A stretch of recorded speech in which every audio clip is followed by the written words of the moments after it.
What's going on, family? Today we're going to talk about some event trends that are popular, event trends that are shaping the industry, and really, as a 10-year veteran, where I see events going in 2025, 2026, and far and beyond. Look, guys, the trend right now, like if you're a new event producer or if you are somewhat experienced, like you have some intermediate experience, you have some success, but it's not as consistent, pay attention. So, guys, wine festivals, block parties, most outdoors events, they're popping. And obviously in southern states, obviously in states that are a little bit more have a warmer climate, uh, western states. I mean, look, the Midwest, I'm from the Midwest. Look, we can only do that in like a 3 or 4 month span in the East Coast, but the vibes are still there. The vibes are still crazy. But guys, what I'm seeing right now is block parties, outdoor festivals, people finding a way to create community behind entertainment, food, culture, and some type of brand that needs the accessibility, that needs the exposure. And good news, you could pull this off in your city as long as you do enough research on the themes that really care for people in that city. As long as you get local sponsors behind you, and that's not as hard as you think, right? Guys, there are local businesses that can afford to give you $500 or $1,000 to be present to make $10,000 or $15,000. Okay, guys, a lot of people are doing these block parties in random parking lots, church parking lots, old pavilion parking lots, forest preserve parking lots, because it's easy to get a permit from the city because they ain't doing shit with that space anyway.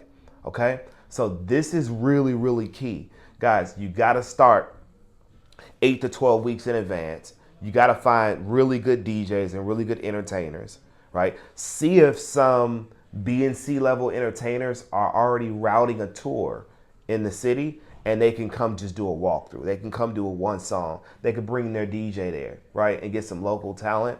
But guys, a good theme, a permit to get an open space and fill up an open space with 500 yards or so, or maybe even 250 yards or so, and just get a bunch of vendors that are local that need the exposure. Charge the vendors a couple $100, right? Guarantee them exposure that people are going to come. Don't go crazy with tickets. Give away a bunch of free tickets. Do raffles with the radio, right? I can go on and on and on. But guys, this is the event cheat code tip of the day. The next couple of events that I really see hitting home right now are speed dating events and just singles dating events, right? These events are where it's at. Like, these events are going to get people interested and get people hungry. These people are going to make people feel good, right? Yes, we want to create community behind the lovers and all that stuff, but this one's for the friends. This one's for the single mamas and the single homies who need somebody.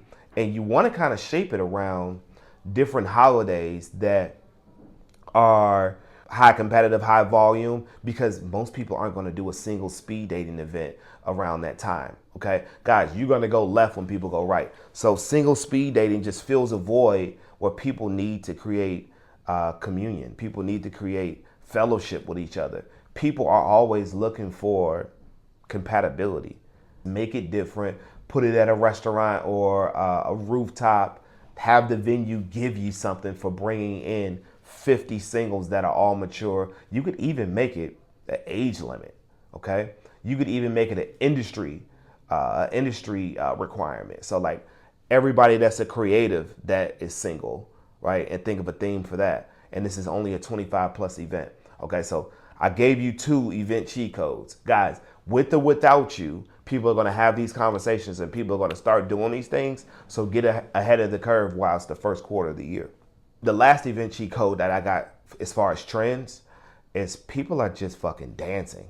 Like, people are looking forward to costume events and themed events that represent what they did in the past. So like, I'm from an era where FUBU was in, and like, you know, people wore baggy clothes in high school, or um, girls dressed a certain way, or girls wear their hair a certain way. Guys wear like basketball stuff to school, basketball clothing to school. So guys, you got to think of a 90s theme party or a 2000s theme party, or whatever entertainer had the biggest song of your generation, and you got to bring that back, because now, you know, the younger generation that spends a lot of time on PS5 and Xbox, that spends a lot of time creating content on Twitter and TikTok, they usually either don't go to the club, or when they go, they don't know how to socialize.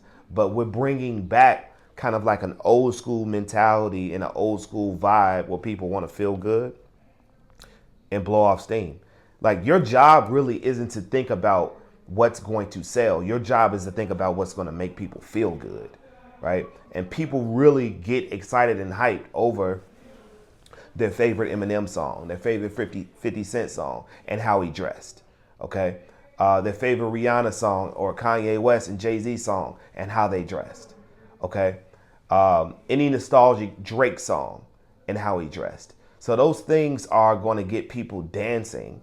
Guys, also what I'm seeing is themed artist events, right? Like Do Not Disturb Drake night, or future edition all night DJ party. Okay, something of that notion where they're playing Drake or Kanye or Future all night, or they're playing any different artist all damn night, and they're making a concept behind it where people are excited to come listen to that lane and genre of music. You cannot forget about warehouse events and private events. You can't forget about after hours events. You can't forget about just the fact that people will dance in an open space that doesn't look like you're supposed to be there, okay? People will have dance battles now, okay? People will footwork or break dance, or really just dance and sweat their ass off to the best down south music that there is, okay? So don't be afraid to get super alternative and book a warehouse space, right? Don't be afraid to come up with a theme that represents where the culture is now, where they're dancing to dubstep music and deep down south music, and really moody music where people are enjoying themselves, okay? Don't stay in the same genre and keep booking the same clubs, because you'll get the same people. Your number one goal is to outpace the trend, okay? You want to get in front of the trend, and the trend now will leave you if you don't create powerful themes inside of warehouses where people want to sweat, dance, and party their ass off. Guys, where I see this going is I see the industry getting more creative. What's coming up now as far as trends, it is people creating 80s and 90s roller skate night, 80s and 90s bowling night, 80s and 90s networking night, where people like to network and then they really dance with the people that they're talking to, okay? We're creating a comfortable environment. And the cheat code to this is you could hire some dancers. You could hire the best DJ in the city, okay? You could really, really create an atmosphere for dancing and make sure that people feed into your theme. So guys, those are my 3 different tips on where the trends are right now for events and where the trends are going. And if you pay attention to the event cheat codes, we promise you won't miss on creating community in your city so that you can stay ahead of the trends. Okay, that's what it's all about. So guys, if you love this content, hit the subscribe button, hit the like button, share it with your family and friends, and we'll see you on another side in another episode of your next Sold Out event.